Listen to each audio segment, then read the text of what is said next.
Buenas esta videoconferencia es para intentar explicar de una forma sintética, compleja y espero que correcta, porque va a ser a primera vista, pues un tema de historia del arte que es la escultura romana. Voy a intentar hacer una síntesis, espero que se me entienda. Antes de empezar, el arte romano, como aparece aquí en la presentación, se le ha ninguneado en cierta forma, sobre todo la escultura. Se le ha considerado que simplemente imitaba, que era una mera prolongación de la escultura griega, cuando en realidad tiene características propias. Es una escultura pues muy dinámica, que tiene pues rasgos propios, que también bebe de la etrusca y de otras fuentes, y en todo caso se puede considerar que la escultura romana es una síntesis, una especie de evolución, una especie de mezcla entre una síntesis entre el idealismo formalista de lo griego, que hace equiparar la belleza con la proporción y con la armonía, con el ethos, con el espíritu práctico romano. La practicidad romana se une con la belleza griega. La escultura romana se puede entender un poco de esta forma, como una síntesis. Bueno, a partir de aquí vamos a hablar de los rasgos de la escultura romana. Voy a hacer un poco de panorama general, con lo cual básicamente voy a decir generalizaciones. Voy a hablar de los materiales, luego hablaré de los rasgos formales, como es la escultura romana por fuera, luego de los temas, de la iconología y la iconografía, y luego de algunos aspectos sociales y culturales. Bueno, vamos con los materiales. Esto es una imagen de la cantera de Carrara, que está cerca de Italia, porque los materiales de la escultura romana pues, son muy parecidos a los de la griega. Podemos decir que usan el bronce, de tradición griega, y lo trabajan con el método de cera perdida, usan la piedra, obviamente, el mármol. La cantera de Carrara se descubre en el siglo I a.C. Antes usaban pues mármol traído de Grecia o del norte de África, que era bastante caro, y luego también durante toda la etapa imperial usan otras piedras duras, por ejemplo el pórfido, que venía de Egipto si no me equivoco y que tiene un color rojizo. Luego probablemente también tenían esculturas en madera que no se han conservado, por lo menos yo no las conozco.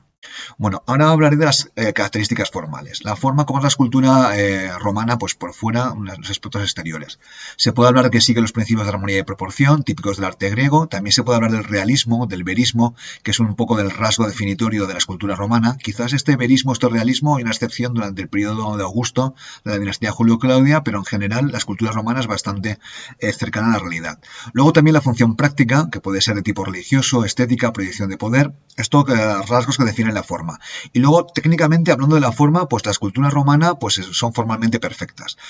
Obviamente se puede considerar una continuación de la escultura helenística y bueno, la escultura romana hace trabajos a trépano con los cabellos, plasma ropajes muy elaborados, usa el contraposto del doríforo de Policleto, las curvas plastitelianas, usa todo tipo de composiciones, de esculturas de bulto redondo, de relieves. También como la escultura griega estaba policromada, aunque la policromía se ha conservado muy poco. Y luego, si hay también dentro de la forma algo típicamente romano, son lo que se llaman los relieves pictóricos, en los cuales usan el alto, el bajo y el medio relieve, creando profundidad y con lo cual narran historias a través de los relieves. Son bastante más complejas que las griegas. Bueno, a partir de aquí voy a hablar de los temas y la iconografía. Aquí tenemos una imagen de Augusto, del Augusto de Prima Porta. ¿Qué temas tratan los romanos? Pues bueno, los romanos son bastante más originales respecto a los temas. En primer lugar, tocan temas mitológicos. El panteón romano pues eran dioses como Minerva, como Júpiter, que en realidad eran muy parecidos al panteón griego. Entonces, Zeus la hacen equiparar con Júpiter, Minerva con Atenea, Ares con Marte. Entonces, estos temas mitológicos, que son bastante parecidos a los griegos, se colocaban obviamente en los templos y también en las villas de placer. Por ejemplo, las esculturas de Afrodita Pudorosa, de imitación griega, pues estaban mucho en las villas. Luego también otro de los temas romanos son los antepasados, las imágenes maiorum, las imágenes de los mayores, porque en el mundo romano las dinastías, las familias eran muy importantes, por ejemplo la familia Julia, la familia Claudia. Entonces muchas familias romanas hacían esculturas de sus antepasados, hacían pues modelos en yeso y luego a partir de ahí hacían retratos realistas de los que habían sido sus antepasados. Aquí tenemos una imagen que representa, esta fotografía representa pues cómo eran estas imágenes maiorum. Luego después hay retratos realistas de tipo político, una forma de proyectar poder, como ya he comentado, y luego también, en cuanto a los temas, también hay muchas narraciones cívicas, por ejemplo, procesiones o militares, victorias militares en campañas. Los romanos eran un pueblo belicoso y hacían plasmar sus victorias en esculturas. Bueno, ahora algunos aspectos sociales y culturales. Vamos con ellos. En primer lugar, el amor por la cultura griega es evidente, sobre todo por la escultura helenística, de la cual los romanos son absolutamente fanáticos. Compran esculturas, las expolian, las roban, las imitan, las encargan. De hecho, la escultura romana se puede considerar en cierta forma como una continuación de la escultura helenística con alguna aportación etrusca. Luego la importancia del retrato, porque el verismo es una función, ellos buscan que las esculturas fueran parecidas a la realidad. Luego también el tema de las villas de placer, que es uno de los entornos donde los romanos colocaban las esculturas. Luego también se puede hablar que hay una industria de la escultura en el periodo alto imperial, en el cual los romanos importaban esculturas pues a imitación de las griegas de los talleres de esclavos que había en el Egeo y en y en la Grecia, que estaba conquistada por los romanos, y luego durante el periodo tardoimperial, siglo III y IV, se creó una industria del sarcófago, una industria funeraria que es algo bastante específico del mundo romano. Y luego después la importancia de la escultura con temática política. Hay narrativas cívicas o militares y también el culto imperial, del cual hablaré posteriormente. Bueno, entonces voy a hablar primero del retrato. El retrato es la representación realista de una persona, es mucho más normal en el mundo romano que en el mundo griego, donde, si os acordáis, vimos que solamente Lisipo hacía algún retrato de Alejandro bastante idealizado, usaban máscaras mortuorias de yeso para tener retratos realistas. Luego hay diferentes modelos, tanto en busto, de cuerpo completo, estatua ecuestre, y luego esta función del retrato era conmemorativa, bien privada, un recuerdo familiar, las imágenes de los maiorum o pública en los foros. Muchos senadores o cónsules romanos, ediles o cuestores, pues hacían pagar esculturas, las cuales se mandaban colocar en los foros. Hubo un momento de la historia romana donde tenían que tirarlas de allí porque había demasiadas y las convertían en cal. Bueno, aquí tenemos tres modelos de retrato político y usado el emperador Augusto Octaviano, que son los tres modelos de retrato político que son típicos de la escultura romana. Aquí tenemos a Augusto como sacerdote, lleva la cabeza cubierta con la toga, es típico de la función sacerdotal. Aquí tenemos a Augusto como general victorioso, lo sabemos porque lleva una coraza. Esto se llama el modelo Toracatus, en el cual estas corazas, por ejemplo la que tiene aquí en el Augusto Prima Porta, pues representan victorias militares. Y aquí está Augusto, que creo que es él como senador. En los tres tipos está representado de forma idealista, pero estos son los tres tipos de retrato político para representar a Augusto. Bueno, aquí tenemos una imagen de la villa Adriano Antípoli, no se ven bien, ¿no? Es una villa monumental, se conservan pocos restos, aunque se conservan las fuentes y algunas esculturas. Y aquí, por ejemplo, se encontró un modelo de la Afrodita pudorosa, de la Venus pudorosa, que es del modelo de, si no me acuerdo bien, de Praxíteles. Bueno, aquí tenemos un ejemplo de las narrativas cívicas o militares, aquí esto es del Arapakis, donde se puede ver una procesión cívica. Se pueden ver pues figuras, esculturas en alto relieve, en medio relieve y en bajo relieve. Aquí están los niños en alto relieve, estas que están aquí se pueden considerar medio y aquí bajo relieve. Esto se consigue crear profundidad a través de los tres niveles de relieve y en estas narrativas, en estos frisos, pues colocan temas cívicos como el Arapagis o hazañas y campañas bélicas como la columna de Trajano.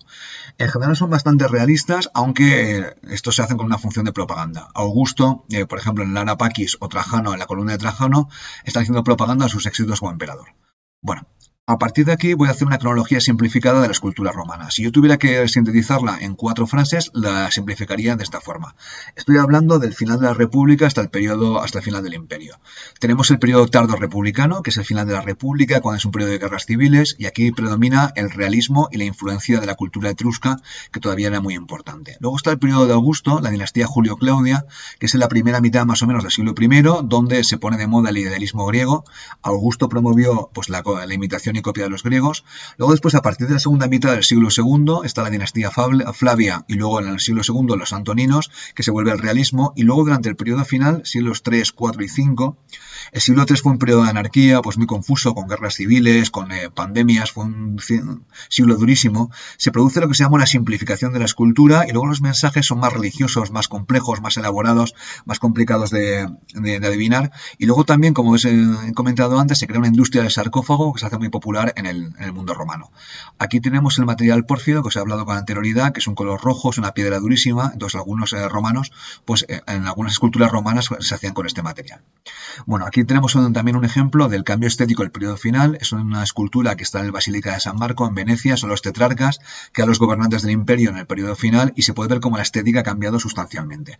Ya se parece bastante poco a la escultura helenística y ya parece ya seguir patrones medievales. Se puede ver la espada larga, también se puede ver como la piedra es de pórfido, es una piedra durísima, y vamos, aquí es el alejamiento de los modelos clásicos es evidente. Luego también se habla de una pérdida de habilidad de los escultores romanos.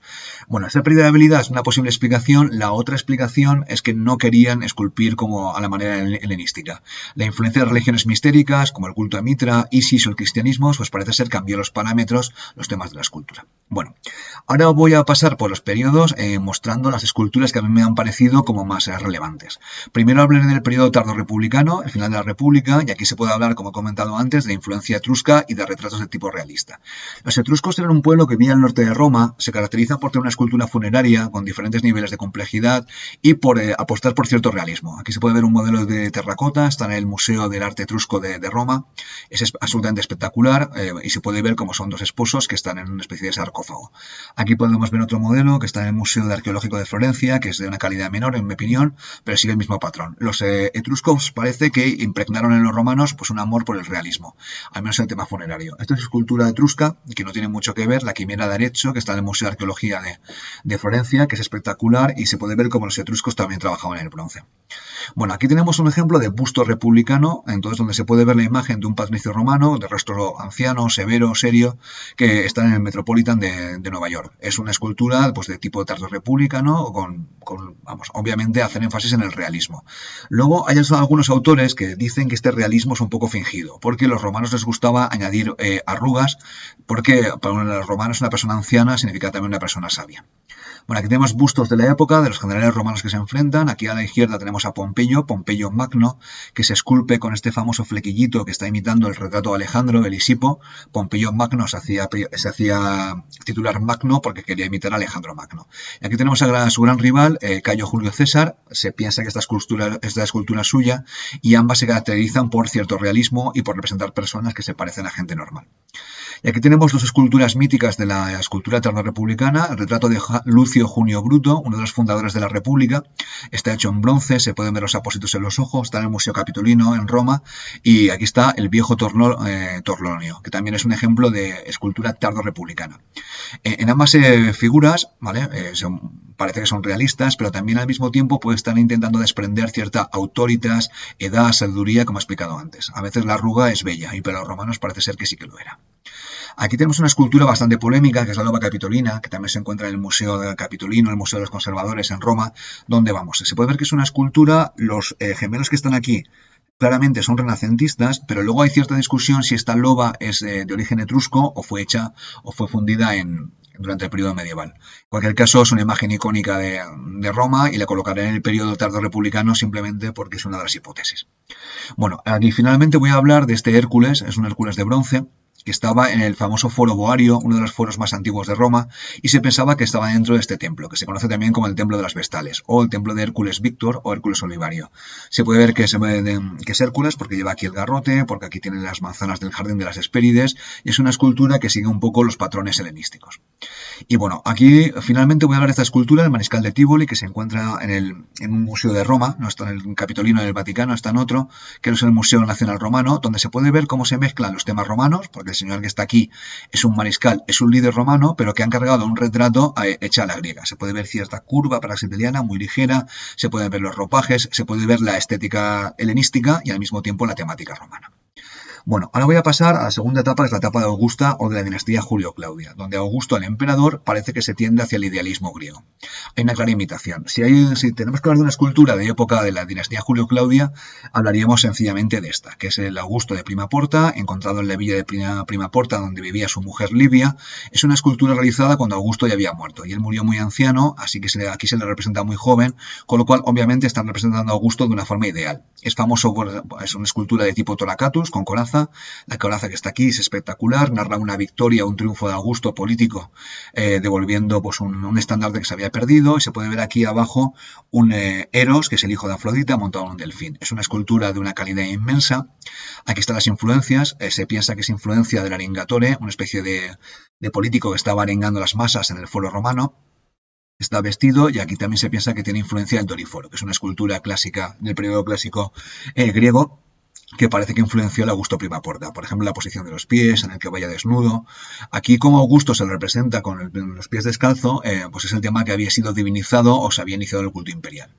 Aquí tenemos detalles de las corazas, donde se puede ver aquí pues, al dios Sol, ¿vale? En su carro, como circula por los cielos, y aquí se puede ver que es interesante cómo los romanos están recuperando un estandarte que habían perdido en época de Cayo Julio César y el triunvirato, en el periodo anterior. Entonces aquí Augusto está presumiendo que había recuperado un estandarte con las águilas imperiales que era importantísimo para las legiones romanas. Es propaganda. Aquí se puede ver el Eros que es el hijo de Afrodita, porque Octaviano decía descender, ser hijo de César. Entonces, la familia de Julio César decía descender de Afrodita, o la diosa Venus, así que él coloca pues, a Eros, que era el hijo de Afrodita. Aquí se puede ver un detalle de la coraza, se puede ver que es magnífica, fijaos aquí los detalles de los ropajes que salen, es una escultura de una calidad altísima. Bueno, aquí se puede ver la imagen de Augusto y aquí está la imagen de Livia. Voy a hablar un poquito de Livia, que era la esposa de Augusto. Ella presumía de ser una matrona romana, de ser una simple matrona que no se metía en política, pero en la práctica Livia era una política de primer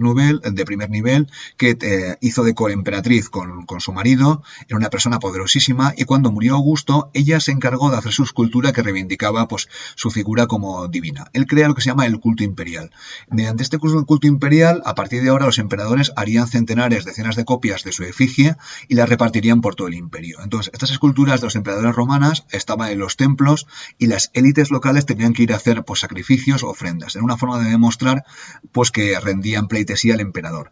Los emperadores que morían de vía violenta, eran depuestos, pues se quitaba la cabeza de la escultura y se colocaba una nueva cabeza, ¿vale? No desperdiciaban los bustos. Aquí hay una imagen de Livia, hay una escultura muy buena en el Museo Nacional Arqueológico de Madrid. Y bueno, entonces Livia es la culpable o la causante del culto imperial, que será importantísimo. Es importante decir que el culto imperial se declaraba al emperador divus, algo como divino o santo, no Dios. Sería Diocleciano en el siglo III cuando el culto imperial se proclama Deus o Dios. Entonces esto causará un montón de problemas con los cristianos que no querían adorar a Dios, obviamente por razones, consideraban una idolatría. Bueno, aquí hay imágenes de Augusto como sacerdote, se le puede ver en diferentes miradas, aquí como político, ¿no? Y bueno, la propaganda del culto imperial y la paz romana.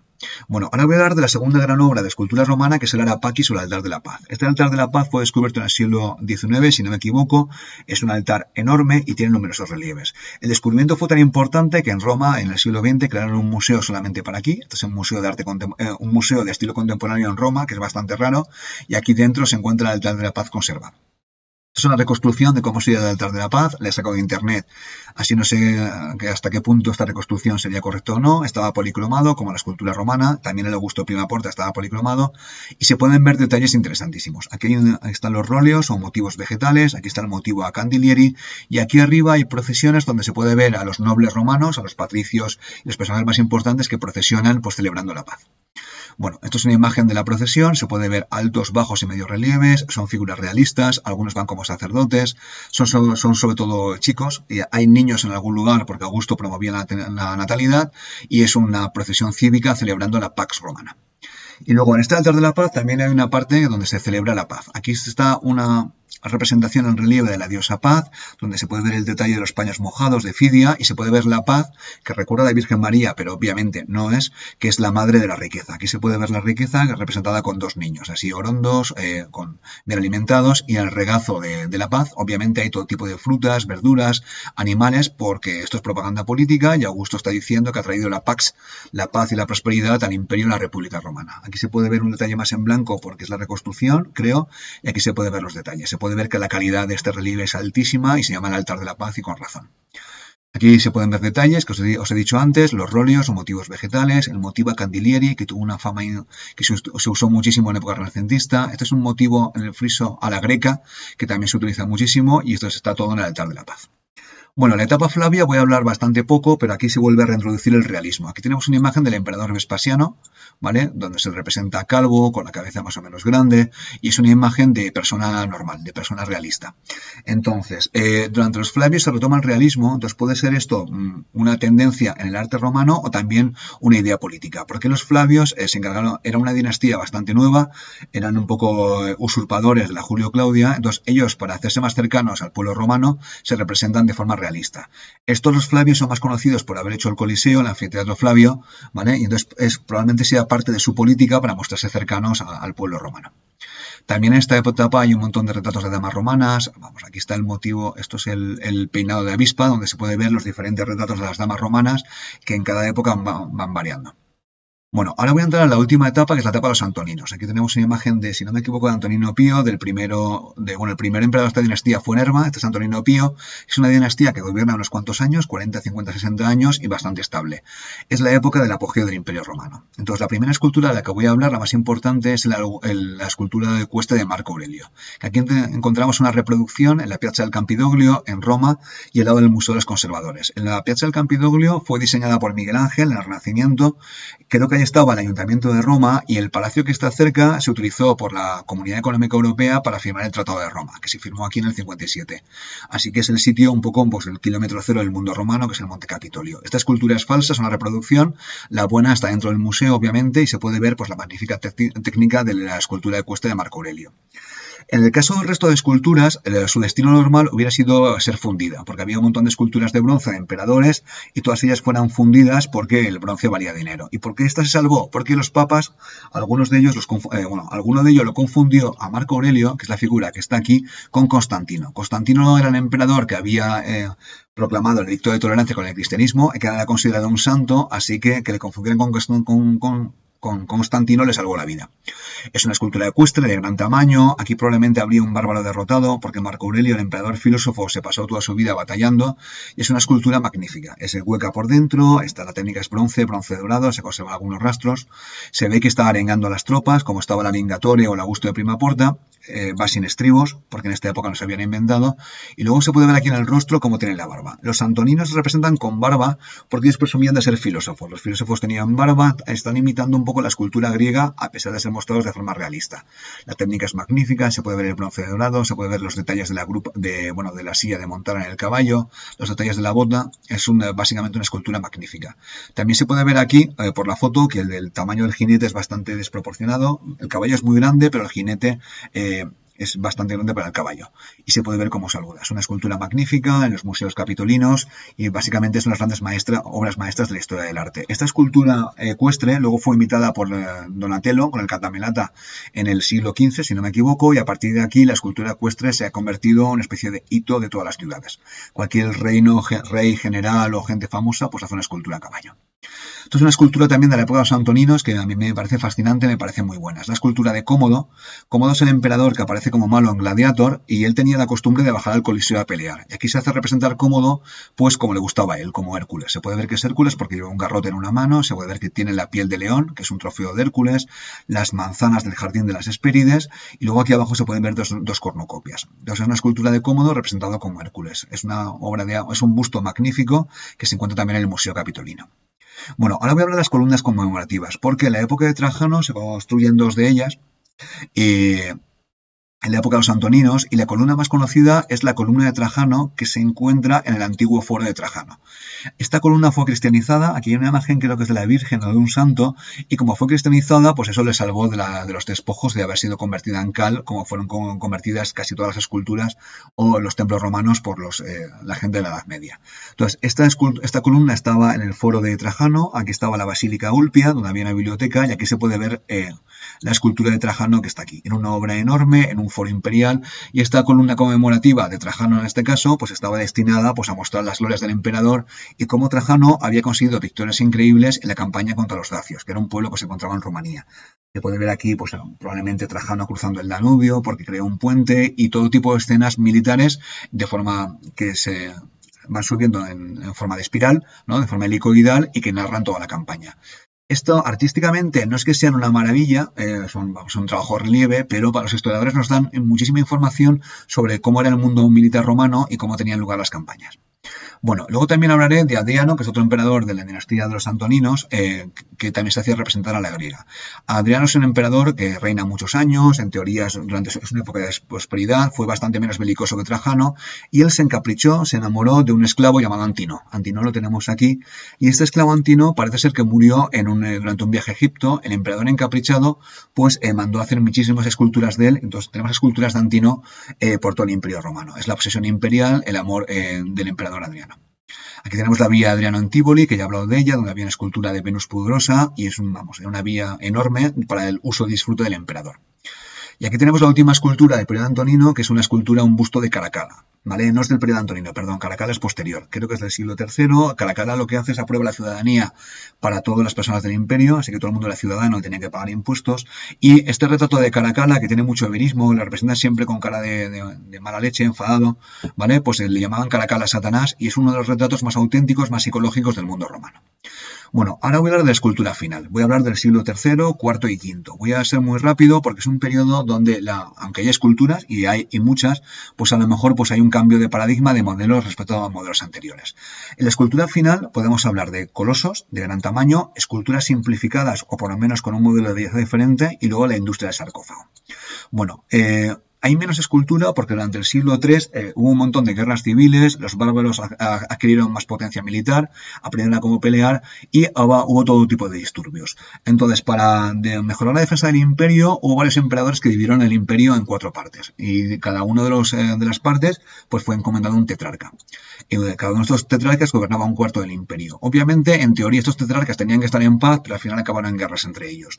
Y esta escultura de los tetrarcas, hecha en pórfido, se conserva en la Basílica de San Marco en Venecia y es uno de los máximos exponentes de cómo era la nueva escultura.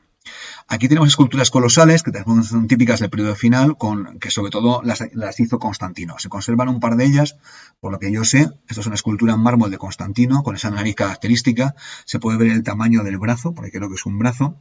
Y aquí se puede ver una escultura en bronce del mismo Constantino. Son estatuas colosales, bastante más, para ser vistas desde lejos. Constantino parece ser que consiguió recuperar el control del imperio y tuvo cierto margen para hacer un programa escultórico para realzar su poder, como todos los emperadores. Entonces son imágenes de las esculturas, es totalmente enorme, a mí esta me gusta muchísimo, tiene mucha potencia expresiva y bueno, la escultura de bronce tampoco está mal, está cerquita en el Museo Capitolino de la escultura de Marco Aurelio. Y bueno, también voy a hablar ahora de la industria del sarcófago. El sarcófago, las religiones mistéricas, cristianismo, Mitra, Isis, se ponen muy de moda y esta industria de la muerte pues tiene crece muchísimo durante el siglo III, IV y V. Además hubo una pandemia terrible durante el siglo III que diezmó la población imperial y durante esta pandemia el cristianismo se convirtió en la religión mayoritaria o por lo menos bastante numerosa. Entonces estos sarcófagos iban desde ser muy simples, la gente más humilde, a tener todo tipo de programas iconográficos con la religión o los motivos que la persona que pagaba encomendaba. A mí me contaron en la facultad que algunos sarcófagos tenían la cara en blanco y tú ibas allí y tú cuando comprabas el sarcófago luego ponían tu cara. Este es uno de los más conocidos, el sarcófago de Junio Baso, creo que es del siglo V, pero hablo de memoria, donde se puede ver que la persona que lo encargó era cristiana. ¿Y cómo podemos saberlo? Porque tenemos imágenes aquí del Antiguo Testamento, Adán y Eva con la serpiente, aquí hay una imagen de Jesús con Zaqueo, que se sube a un árbol, y luego se puede ver diversas escenas de la Biblia. Supongo que ahora tendría que pararme a reconocerlas, pero es un sarcófago y ya tenía motivos cristianos, porque el cristianismo a partir del siglo IV se convierte en religión mayoritaria, pero aunque convive con las religiones paganas, con el mundo pagano anterior. Aquí tenemos imágenes de los sarcófagos, vale, aquí se puede ver el sacrificio de Isaac, que es un tema clásico. Se puede ver que la técnica todavía la forma romana, va vestido Isaac, este es esto es Isaac y este es Abraham, que van vestidos con túnicas romanas. Aquí se puede ver columnas que imitan, si no me equivoco, el estilo corintio. Y bueno, para finalizar hablaré del sarcófago de Santa Elena. Probablemente Constantino no murió cristiano, utilizó el cristianismo como una herramienta política para tener más poder, pero quien sí que era cristiana era Santa Elena, que era una matrona romana muy poderosa que viajó a Jerusalén y que era la madre de Constantino. Cuando murió se ve que Constantino no tenía mucho dinero para hacer un sarcófago apropiado y la metió en un sarcófago carísimo, pero que no pegaba mucho con su madre. Es un sarcófago tipo militar que se encuentra en el Museo Vaticano, es de pórfido, un tamaño enorme, y este fue el sarcófago de Santa Elena, la madre de Constantino. Bueno, espero que se haya entendido, este ha sido un resumen de la escultura romana y hasta aquí hemos llegado.